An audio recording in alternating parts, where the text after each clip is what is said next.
சிங்கக்கேவியோ சூளை நெருப்போ அவர் என்னை காத்திடுவார்.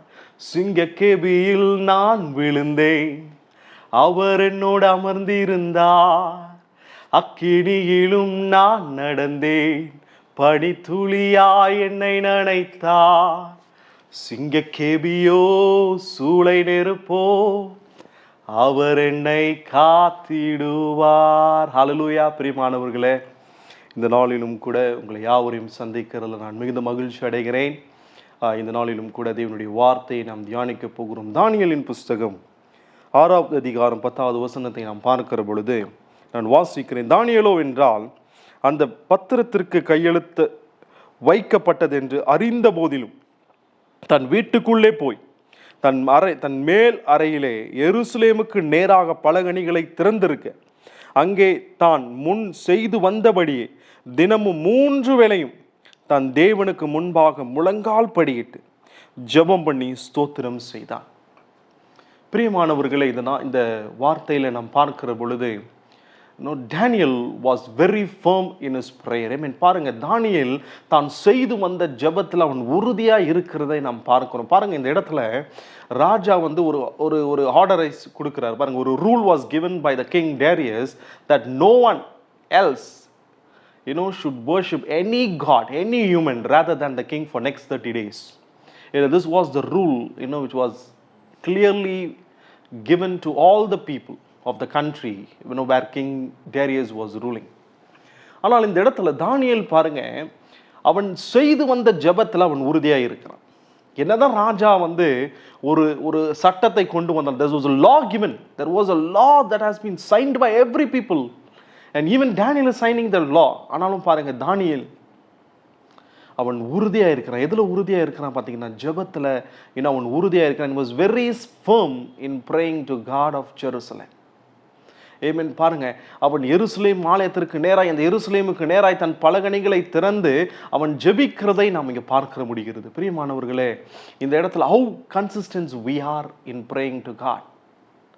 How we really praying to God during our trials, or during on Sundays, are we going to church, or else are we praying to God all days, not only during the time of trials, not only during the time of pain, not only during the time of your circumstances.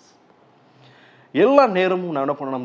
தேவனுக்கு நாம் ஜெபம் பண்ண வேண்டும். அவருடைய பிரசன்னத்தில் நாம் போக வேண்டும். இந்த இடத்துல தானியேல் கடைபிடிக்கிற ஒரு காரியம் பாருங்க, என்ன ஒரு லா அப்படின்னு பார்த்தீங்கன்னா, தரேயு தவிர வேற யாராவது வந்து அந்த தேசத்தில் உள்ள ஜனங்கள் வணங்கினாங்களோ, இல்லை அவர்களை மற்ற மனுஷர்களை வணங்கினாங்களோ, என்ன ஆயிடுவாங்கன்னா அவங்க சிங்க கெபியில போடப்படுவார்கள். But King Darius was so concerned about Daniel. ஏன்னா தானியேல் மீது அவன் உண்மையாக இருந்தபடியினால், அவன் தேவனுக்கு ஜெபம் பண்ணதுனால தேவன் அவனுக்கு உண்மையுள்ள ஆவியை அவனுக்கு தருகிறார். He was very honest in whatever he doing. அவன் செய்கிற எல்லாவற்றிலும் அவன் உண்மையாக இருந்தபடியினால் கர்த்தர் என்ன பண்ணுகிறார்? பாருங்க, தரேயுவுக்கு மிக பிரியமானவனாய் தானியேலை கர்த்தர் இங்கே மாற்றுகிறார். ஆனால் தானியேலுக்கு வந்து பாருங்க, ராஜா வந்து ஒரு திட்டத்தை தானியேலுக்காக வைத்திருக்கிறார். என்னன்னா, தானியேலை இந்த ராஜ்யத்தில் ஒரு முக்கிய பொறுப்பில் கொண்டு போய் வைக்க வேண்டும் என்று ராஜாவுடைய திட்டம். ஆனால் அவனை சுற்றி இருக்கிற அந்த தேசாதிபதிகளாக இருக்கட்டும், அந்த பிரதிநிதிகளாக இருக்கட்டும், அவங்களுக்கு என்னன்னா, தானியேல் வந்து உயரக்கூடாது, அவன்கிட்ட ஏதாவது குற்றத்தை கண்டுபிடிக்கணும் அப்படின்னு அலைந்து திரிகிறார். ஆனால் பாருங்க, இந்த வசனம் சொல்லுகிறது, நீங்க பார்க்கிற பொழுது 3லிருந்து 5 நீங்க பார்க்கிற பொழுது அவங்க கிட்ட ஒரு குற்றத்தை என்ன பண்ண முடியல, அவங்களால கண்டுபிடிக்க முடியல. there was no fault, or there was no என்ன சொல்றது, அவன் மேல எந்த ஒரு அக்யூசேஷனும் வைக்க முடியல. ஏன்னா he was very perfect in all his doing. ஆனால் இந்த இடத்துல பாருங்க, ஆனாலும் அவங்க என்ன பண்றாங்கன்னா, தானியேலுடைய ஜெபத்தை அவங்க அறிகிறாங்க. ஏன்னா he was very firm in his prayer. அவன் முழங்கால் படியிட்டு 3 வேளையும் கர்த்தரை நோக்கி அவன் ஜெபிக்கிறவனாய் அவன் இருந்தபடியினால் இங்கே என்ன பண்ணுறாங்கன்னா, தரேயு ராஜா கிட்ட போய் அவரை கன்வின்ஸ் பண்ணுறாங்க. ஐயா, நீங்கள் என்ன பண்ணுங்க ராஜா, நீங்கள் இந்த மாதிரி ஒரு ரூலை கொண்டு வாங்க, உங்களை தவிர்த்து இந்த 30 நாள் வேற எந்த தெய்வத்தையும் சரி வேற எந்த மனுஷனையும் மக்கள் வணங்கக்கூடாது அப்படின்னு ஒரு ரூலை கொண்டு வாங்க. அப்படி அவங்க செய்யலை அப்படின்னா அவங்க சிங்கக்கெபியில போடும்படி ஒரு ரூலை இங்கே கொண்டு வராங்க. அதெல்லாம் என்ன பண்ணுறாங்க, அக்செப்ட் பண்ணி ராஜாவையும் அவங்க என்ன பண்ணுறாங்க, கன்வின்ஸ் பண்ணுறாங்க. ஆனால் ராஜா என்ன பண்ண, கடைசியில் அவரும் அதை அக்செப்ட் பண்ணி தானியேலுக்கும் அது தெரிய வருது. ஆனால் தானியேல் பாருங்க, தன் உயிருக்கும் மேலாய் ஜெபத்திற்கு அவன் முக்கியத்துவத்தை தந்தான். He is giving the importance to prayer more than his life. Today I want to question you, my dear beloved friends. Are we really praying like Daniel in our life? தானியேலை போல அவ்வளவு உறுதியாக நாம் ஜெபிக்கிறோமா? ஆனால் பாருங்க, எப்போ நம்ம ஜெபிக்கிறோம் அப்படின்னா, during the time, when we need something from God. But here see Daniel, that there is a situation that his life is going to end. If you worship God other than King Darius, but still, he is standing firm. பாருங்க, அவன் ஒளிந்திருந்து ஜெபம் பண்ணல. அவன் மேல் வீட்டு அறையில் ஜன்னலை திறந்து பலகணிகளை திறந்து எருசலேமுக்கு நேராக அவன் ஜெபிக்கிறதை நாம் பார்க்க முடிகிறது. Today are we really doing that? நம்மளுடைய ஜெபம் தானியேலுடைய ஜெபம் போல இருக்கிறதா? இன்னைக்கு நான் யாரையாட்ட நம்ம கேட்டோம் அப்படின்னா, பிரதர் ஜெபம் பண்ணீங்களா, சிஸ்டர் ஜெபம் பண்ணீங்களா, சொல்லுகிற ஒரு வார்த்தை, எனக்கு டைம் இல்லை, I am busy. See, today for every people who believe Jesus, our main responsibility is to pray. நம்மளுடைய முக்கியமான ஒரு வேலை என்னவென்று சொன்னால் நாம் ஜெபிப்பது. ஜெபிப்பது தான் நம்மளுடைய முக்கியமான ரெஸ்பான்சிபிலிட்டியாக இருக்குது. தானியேல் பாருங்க, அவன் உயிரும் போக போகுது, ஆனாலும் அவன் ஜெபத்தில் உறுதியாக இருக்கிறான். 3 வேளையும் முழங்கால் படியிட்டு எருசலேமுக்கு நேராக அவன் ஜெபிக்கிறதை நாம் பார்க்க முடிகிறது. பிரியமானவர்களே, are we really doing that? I want to ask a question to you. Are we really praying like Daniel, even though his life is at risk, his life is at danger? ஆனாலும் பாருங்க, அவன் தேவனுக்கு நேராய் ஜெபிக்கிற ஒரு உண்மை உள்ளவனாய் அவன் இருக்கிறான். He was very true to God. He was very true in whatever he is doing in his life. Are we really? Even I'm asking the question to myself. Even I'm asking the question to you today. Are we really being honest like Daniel? Are we really being dedicated in prayer like Daniel? தானியேலை போல நம் ஜெபத்தில் உறுதியாக இருக்கிறோமா? அர்ப்பணிப்போடு இருக்கிறோமா? பிரியமானவர்களை பாருங்க, ஆனாலும் அவன் ஜெபிக்கிறான். ஜெபித்து even he was thrown into the lion's den. சிங்க கெபியில் அவன் போடப்படுகிறான். ஆனாலும் கர்த்தர் என்ன பண்ணுகிறார்? அவனோடு அங்கே இருக்கிறார். சிங்கத்தின் வாயை கட்டி போட்டு தேவன் தானியேலை பாதுகாக்கிறார்.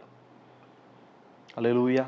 நம் தேவன், நீங்க ஜெபிக்கும் பொழுது உங்களுக்கு விரோதமாக எழும்புகிற எல்லா நாவையும் கர்த்தர் கட்டி போடுவார். உங்களுக்காக யுத்தம் பண்ணுவேன் என்று கர்த்தர் சொல்லி இருக்கிறார். There was a false accusation that was being laid on Daniel, but God was with him. So what happened? You see, the people who accused Daniel were thrown into lion's den. See, God is a God of miracle. God is a God of wonders. Our God is pleased with our prayers. Amen. நம்மளுடைய ஜெபத்தால் பிரியப்படுகிற தேவனாய் இருக்கிறார். Today, before I end, I want to ask you a question. Are we really praying like Daniel? Are our prayers are like Daniel? Amen. நாம் உறுதியாக ஜெபிக்கிறோமா? சரியான நோக்கத்திற்கு நாம் ஜெபிக்கிறோமா? I want to put this question to you. When you pray, you will find a miracle in your life. நீங்கள் ஜெபிக்கும் போது தேவனுடைய மகிமையை நீங்கள் பார்ப்பீர்கள். If I want to say some of the testimonies from my life, I can say it for the whole day, for the whole month, for the whole year. But now, let us think, let us examine ourselves, how our prayer life is. Amen. நம்மளுடைய ஜெப வாழ்க்கை எப்படி இருக்கு, நம்மளை சோதித்து பார்க்கணும். Let's ask God, ஆண்டவரே, எனக்கு ஜெபிக்கக்கூடிய வல்லமையை தாங்க, எனக்கு ஜெபிக்கக்கூடிய வரங்களை தாங்க. கர்த்தர் அதை தருகிறவராய் இருக்கிறார். நம்ம ஜெபிக்கும் பொழுது நாம் சாட்சியாய் இருப்போம். அல்லேலூயா. That was the thing we can see in the life of Daniel. Let us give importance to prayer. When you give importance to prayer, God will lift you up. Even though you were falsely accused in many ways, but God is there to judge you. God will lead you and God will bless you. அப்படியே தலைகளை தாழ்த்தி நாம் ஜெபிக்கலாம். எங்களை அதிகமாக நேசிக்கிற நல்ல தகப்பனே, இந்த நல்ல வேலைக்காக நன்றி செலுத்துகிறேன். அப்பா, இந்த வேலையில் தானியேலை போல நாங்கள் உறுதியாய் ஜெபிக்க எங்களுக்கு ஒரு ஜெபாவியை தேவன் நீங்கள் தாங்க. தானியேலை போல உண்மை உள்ளவனாக இருக்க எங்களுக்கு நீர் கிருபை தாங்க. எங்களை பலப்படுத்துங்கப்பா, பாதுகாத்து கொள்ளுங்கப்பா. அதே போல் பார்க்குற ஒவ்வொருத்தரையும் கத்த நீர் ஆசீர்வதிங்க ஆண்டவரே. பிள்ளைகளுக்கு வேண்டிய தேவைகளை கத்த நீர் சந்திங்க, பலப்படுத்துங்க. எல்லாம் இயேசுவின் நாமத்தில் ஜெபிக்கிறேன் நல்ல பிதாவே. ஆமென், ஆமென். பிரியமானவர்களே, இந்த நாளிலும் இந்த வார்த்தை உங்களுக்கு மிகுந்த பிரயோஜனமாய் இருந்திருக்கும் என்பதை நான் விசுவாசிக்கிறேன். மீண்டுமாக இன்னொரு வீடியோ மூலமாக உங்களை பார்ப்பது நான் மிகுந்த மகிழ்ச்சி அடைகிறேன். God bless you and be blessed.